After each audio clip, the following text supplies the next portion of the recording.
Բարի օր հարգելի հետևորդներ, եթերում ABC լուրերն է, ես Գառնի Մութաֆյանն եմ, կարևորը նախ համարոտ։ Հերթական սուտ խոստումը Արթուր Խաչատրյանը Փաշինյանի երկաթուղու նոր ճյուղ կառուցելու մասին։ Ադրբեջանցիների ու հայերի ցավը նույն հարթության վրա են, Արցախը հայրենիք է, թե ապագայում պարզապես այցելության վայր։ Ալեն Սիմոնյանի վերջին հայտարարությունները հերթական անգամ բուռն արձագանք են առաջացրել։ Ինչ են դրանցում տեսնում պատմաբաններն ու քաղաքագետները եւ ինչու են դրանք համարում ոչ թե խաղաղության, այլ նոր հակասությունների աղբյուր։ Հարձակվել են բռնություն կիրառել ու հայոյել ահազանգ մեդիա փորձագետից։ Քարոզարշավի վերջին շաբաթն է, ինչ են անում քաղաքական ուժերը։ ՄԱԿ-ը հայտնվել է սնանկացման եզրին, ինչ աղմուկ է բարձրացել կառույցի շուրջ։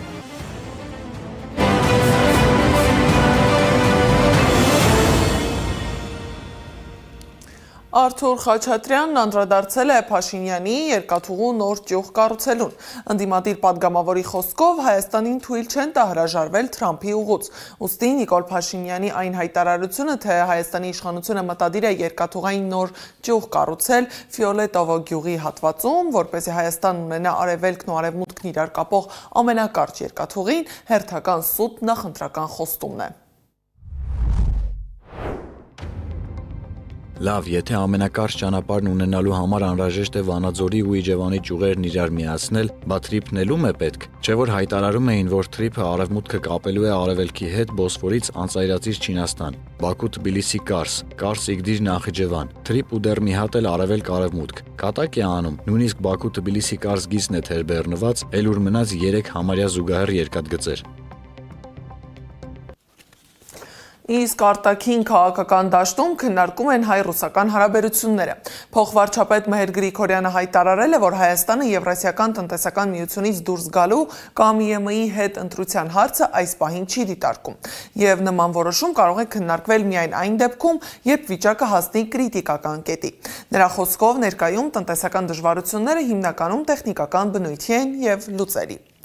Այս հայտարարություններին արձագանքել է Բելարուսի նախագահ Ալեքսանդր Լուկաշենկոն։ Նրա խոսքով ԵԱՏՄ-ի շուրջ որոշ քաղաքական մեկնաբանություններ վերաբերում են ներքին քաղաքական գործընթացներին, այդ թվում ընտրական շրջանին։ Մենք ճնշում չենք գործադրում ժողովրդի վրա, հատկապես որ հասկանում ենք, որ սա քաղաքական խաղ է, շուտով Հայաստանում ընտրություն է։ Նրանք սա շրջանառում են որպես ընտրական հնարք, բայց ՀՀ ղեկավարությունը սխալվում է այսպես վարվելով։ Հայ ժողովուրդը պետք է շատ զգույշ լինի ՌԴ-ի եւ Եվրոպայի միջև ընտրություն կատարելիս, որ չկրկնվի Ուկրաինայի ճակատագիրը։ Հայաստան այցելած եվրոպացի առաջնորդները որևէ խոստում չեն տվել, միայն քննադատել են Ռուսաստանին եւ Բելարուսին։ Բելարուսի փոխվարչապետ Նատալիա Պետքևչին էլ ասել է, հայտարարել է, որ ԵԱՏՄ-ի միանալը չպետք է հեշտ լինի նոր անդամների համար։ Կազմակերպության ներսում ցանկացած կարգավիճակ պետք է արդյունքներ տա։ Նրա խոսքով գործող պայմանագրում բացակայում են բազմաթիվ մեխանիզմներ, եւ Հայաստանի եւ Մոլդովայի վերաբերյալ վիճակը ցույց է տալիս, որ նոր լծակներ են անհրաժեշտ միության լիարժեք գործունեության համար։ Իսկ Նիկոլ Փաշինյանը հայտարարել է, որ Եվրամիության հետ գործակցության գլխավոր ուղղություններից մեկը կլինի արևային էներգետիկայի ոլորտում կուտակիչ կայանների ստեղծումը։ Նրա խոսքով սուսուփուս 3 ատոմակայան են ստեղծել։ Ինչպես, լսենք։ Մեծամորի ատոմակայանը 400 մեգավատ հզորություն ունի։ 2018 թվականից մինչև օրս մենք Հայաստանում ստեղծել ենք շուրջ 1200 մեգավատ արևային կայանների հզորություն։ Այդ նշանակում է 3 սուսուփուս առանց աղմուկի ատոմակայանի 3 հզորություն են ստեղծել։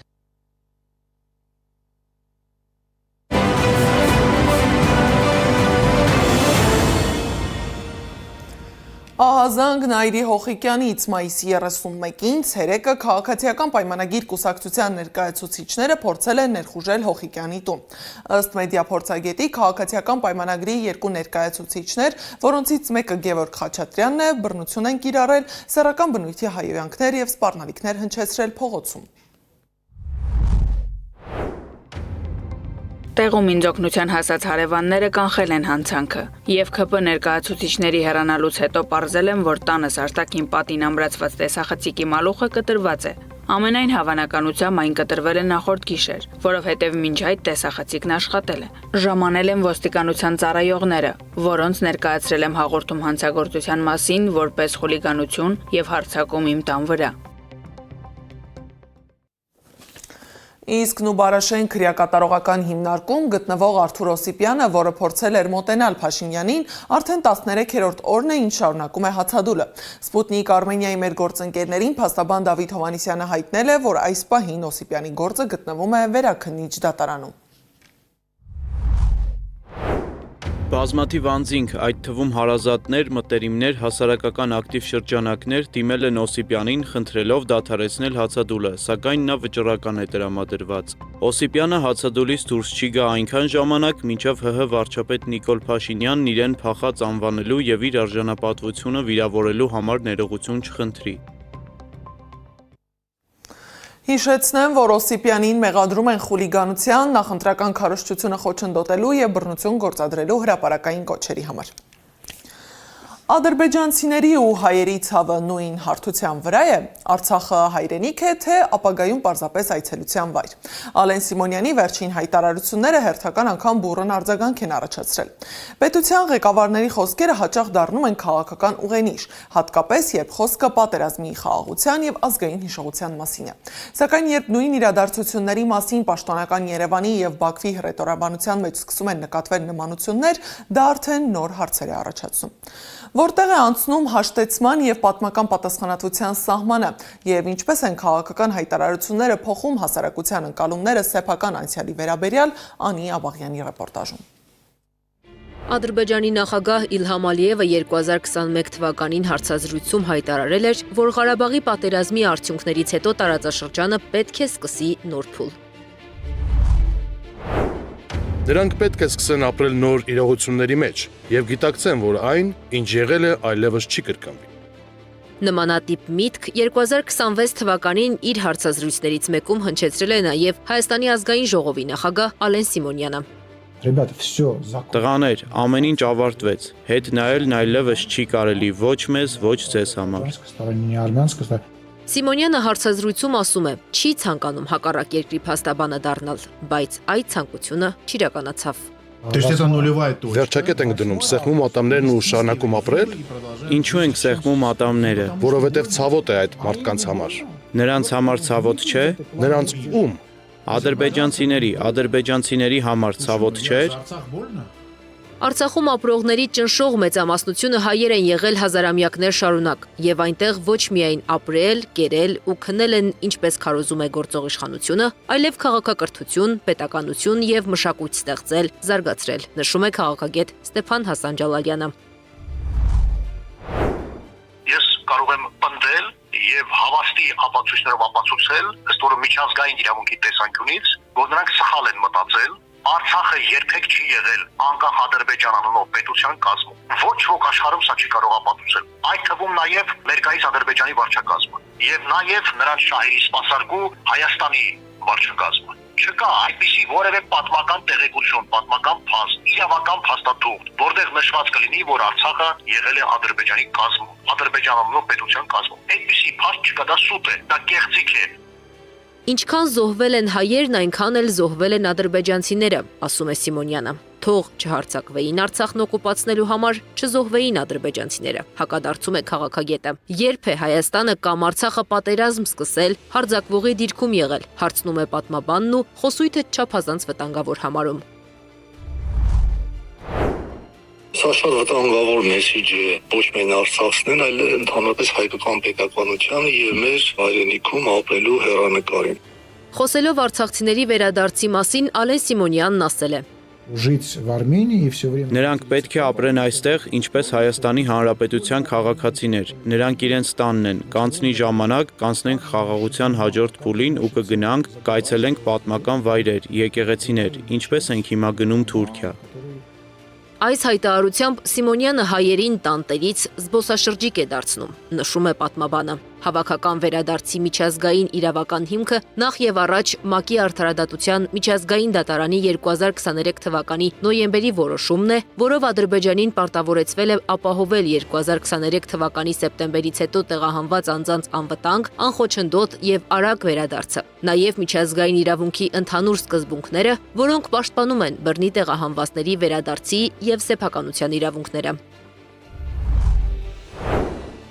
Արցախցիները իրենք իրավունք ունեն վերադառնալու իրենց պատմական հայրենիք, իրենց բնակավայրեր, իրենց տները եւ դա միջազգային իրավունքով սահմանված է։ Վերադարձի իրավունքը միջազգային իրավունքի նորմերից եւ այստեղ որևէ մեկը ով էլ լինի, իր պաշտոն ունենա կամ չունենա, չի կարող դրա դեմ որևէ բան դուրս գալ։ Ինքը իրավունք ունի նման առավելս որպես պետության ղեկավար, միանգամից փակել է թեպան ընդհակառակը որպես պետության ղեկավար Գորիչ Ալեն Սիմոնյան ինքն է շահագրգռվածնելու հարցը բարձրացնել։ Դեպ սա ասեմ, բխում է ոչ միայն արցախցիների շահերից, այլև Հայաստանի Հանրապետության շահերից։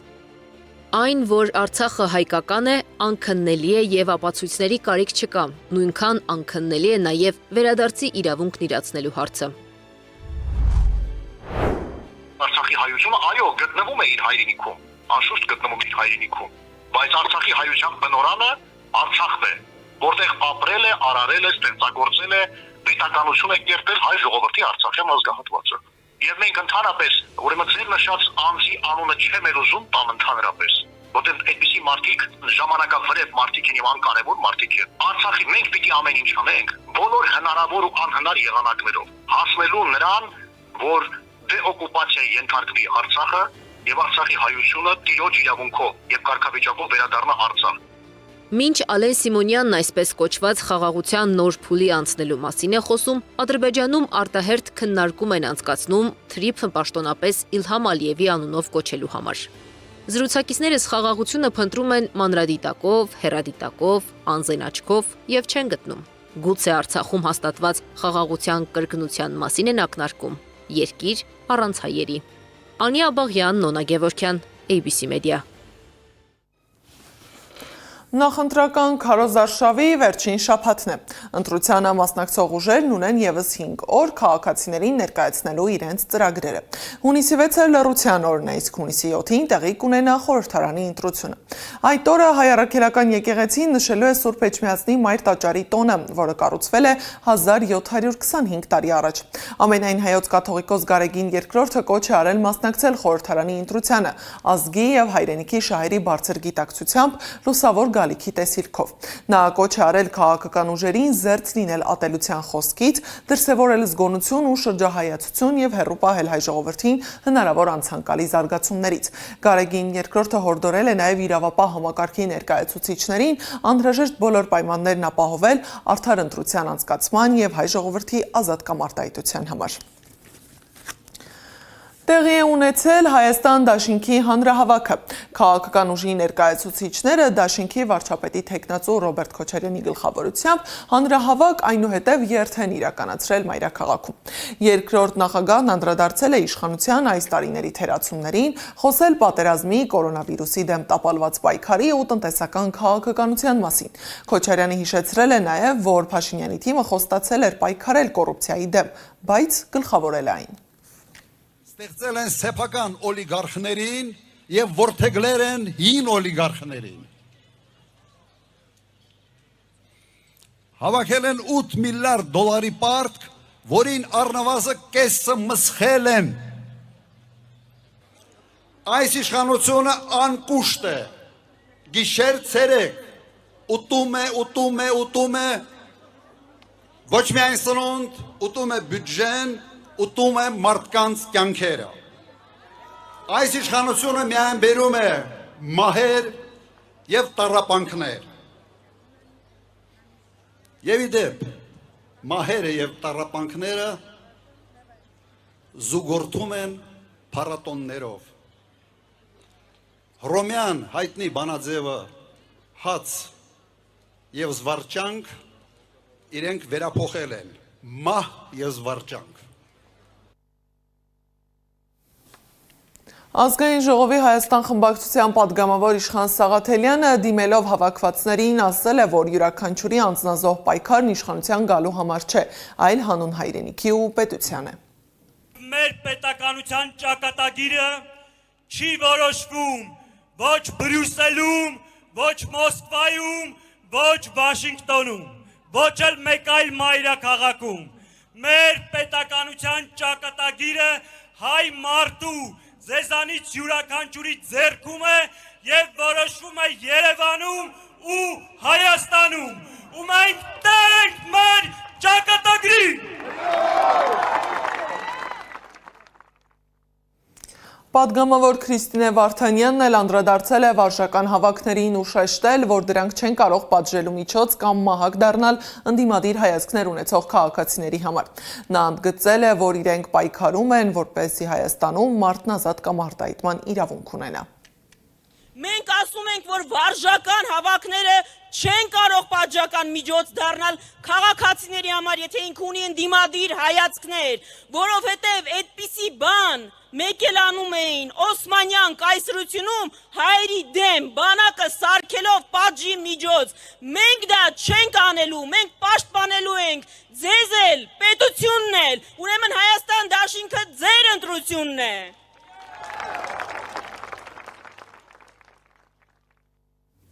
Աննա Գրիգորյանն էլ հայտարարել է, որ հունիսի 7-ը նաև եկեղեցին պաշտպանելու օր է լինելու։ Դիմելով հավաքվածներին պատգամավորն ասել է, որ հաղթելու նախապայմանը բարձր մասնակցությունն է, որքան շատ մարդ մասնակցի ընտրությանը, այնքան ավելի շատ է իշխանության պարտվելու հավանականությունը։ Որքան շատ մարդ մասնակցի ընտրություններին, այնքան ավելի հեշտ կվռնդենք Ալիևի ամենամարտունակ զենքին, Նիկոլ Փաշինյանին։ Հետևաբար ես ուզում եմ ձեզ ասել հետևյալը. գնա ընտրության եւ ընտրիր Հայաստանը, որ ունենանք խաղաղություն սահմաններին եւ սահմաններից ներս։ Գնա ընտրության եւ ընտրիր Հայաստանը, որ վերադարձվեն մեր բոլոր ռազմագերիները, ազատ արձակվեն բոլոր քաղբանտարկյալները եւ լինի մեծ համաներում։ Գնա ընտրության եւ ընտրիր Հայաստանը, որ կրթությունը լինի անվճար եւ որակյալ, որովհետեւ այսօր հազարավոր ընտանիքներ կանգնած են այդ մարտահրավերների առաջ։ Մենք ձեզ ապահովելու ենք անվճար կրթություն։ Բարգավաճ Հայաստան կուսակցության առաջնորդ Գագիկ Ծառուկյանն էլ խոսել է Մոսկվայի սահմանած տնտեսական արգելքների մասին։ Բոլորը շփոթված են, խառնված, բազմաթիվ գործարարների զանգեր է ստացել։ Մարդիկ չգիտեն ինչ են անելու։ Ծառուկյանը հայտարարել է, եթե իրեն հնարավորություն տան, մի օրում ամեն ինչ կկարգավորվի։ Ես ասում եմ դրա համար, ես արդեն մեկ ամիս է ասում եմ, որ հարկավոր է քայլեր ձեռնարկել, սենց է լինելու, որ մարդիկ չեն գիտակցում, չեն տիրապետում։ Հիմնական խնդիրը ես նորից եմ ասում, այսօր մարդիկ գումարներ են դրել, վարկեր են վերցրել, ունեցվածքներ են դրել, ծրագրեր, պայմանագրեր են կապել, ոնց կարա լինի այս շարունակվի։ Ասում են ինչ անենք, ինչ ես ասում, ես էլ ասել եմ, հիմնական հնարավորություն տվեք ինձ, մի օրում որոշումը կայաց, մի օրում լուծենք, սաղ կարգավորենք, եղբայրություն, աղբերություն, կանաչ ճանապարհ, պետք է հնարավորություն տալ։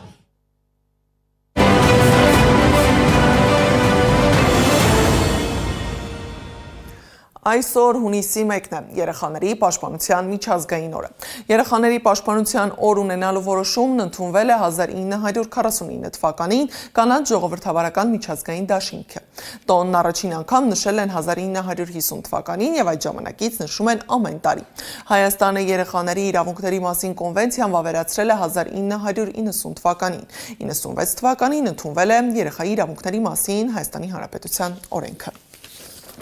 Այսօր ժամը 11:30-ից 19 երթևեկությունը դադարեցվելու է Տերյան եւ Պուշկինի փողոցների հյուսիսային պողոտային հարող հատվածներում։ Հունիսի 1-ի միջոցառումներով պայմանավորված կսահմանափակվի երթևեկությունը նաեւ Աջափնյակ վարչական շրջանում։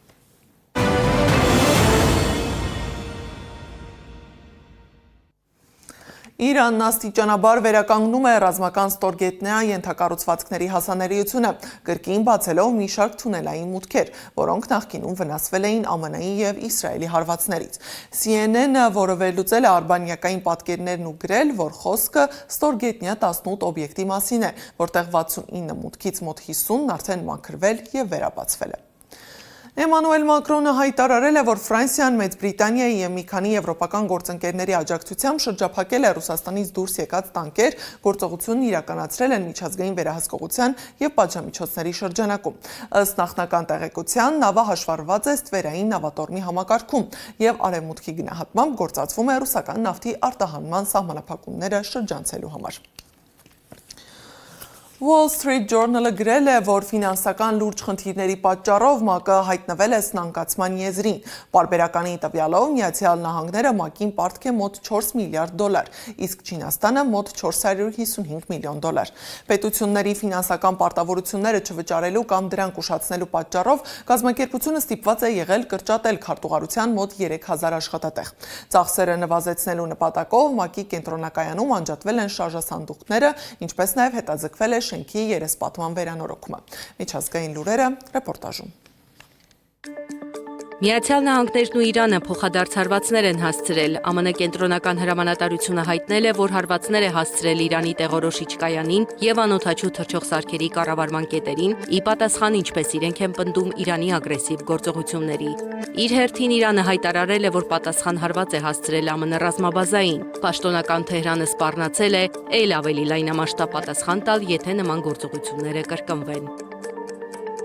Պատերազմի նոր փուլում թշնամին ձգտում է պառակտում ստեղծել և ոչնչացնել Իրանի համախմբվածությունը, փոխհատուցելու իր ռազմական պարտությունը և մեզ պարտադրելու հանձնվել։ Ինչ ունայն մոլորություն հայտարարել է Իրանի խորհրդարանի խոսնակ Մուհամմադ Բաղեր Ղարիբաֆը։ Նա նշել է, որ մեծ և պատմական Իրանի ժողովուրդն այսօր գիտի, որ գտնվում է զգայուն և պատմական հանգրվանում, որին կնախանձեն ապագա սերունդները։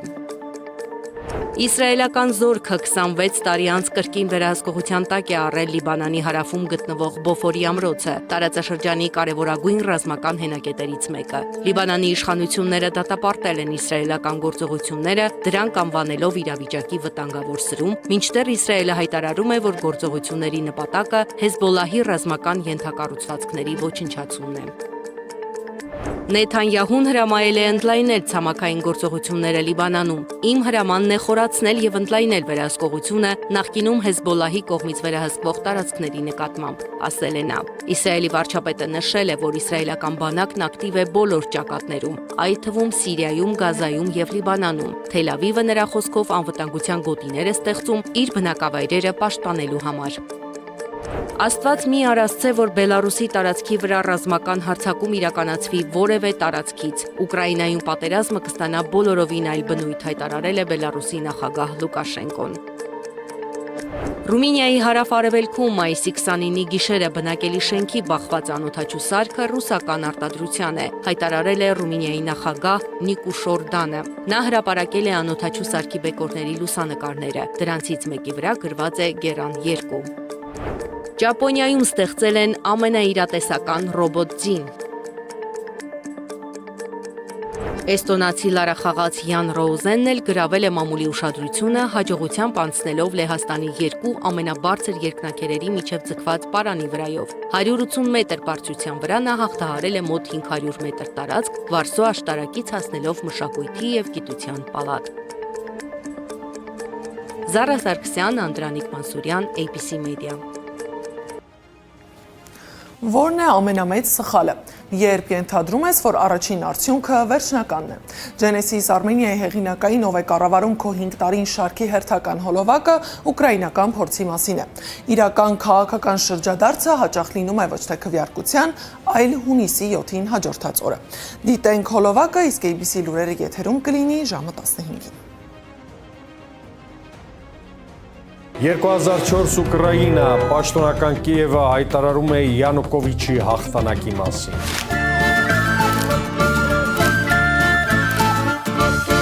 Ընդդիմադիր քաղաքացին բողոքում է պահանջում ոչ թե վերահաշվարկ, այլ նոր քվեարկություն։ Մասնակցության մակարդակը հասնում է ռեկորդային 80%-ի, 80% իրական փոփոխություն եւ հաղթեց Վիկտոր Յուշչենկոն։ Քաղաքականությունը կարող է հանգիստ տեղավորվել ընտրատեղամասում։ Որն է ամենամեծ սխալը։ Երբ ենթադրում եւ ինքդ քեզ համոզում ես, որ առաջին արդյունքը վերջնականն է եւ ամեն ինչ ի սկզբանե որոշված է։ Կյանքում էլ է այդպես։ Իրական քաղաքական շրջադարձը հաճախ լինում է ոչ թե քվեարկության օրը, այլ հունիսի 8-ին, կներեք, հունիսի 7-ին հաջորդած օրը։ Դու այս երկրի տերն ես, ոչ թե դիտորդը։ Արի քար փեշիցը թափի 15 րոպե հատկացու գնանք ընթացելամաս։ Լայքը, սրտիկը, զարմանքը, ծիծաղը, զայրույթը էմոջի են եւ միայն Facebook-ում։ Իրական փոփոխության հնարավորությունը ընտրությունն է։ Եթե քեզ հետաքրքիր է ասեմ, ինքս գնալու եմ ընտրության եւ թույլ չեմ տալու, որ վերարտադրվի մեր պետությունը կործանող խմբակը։ Մնացածը դու որոշիր։ Դու գիտես քո անելիքը։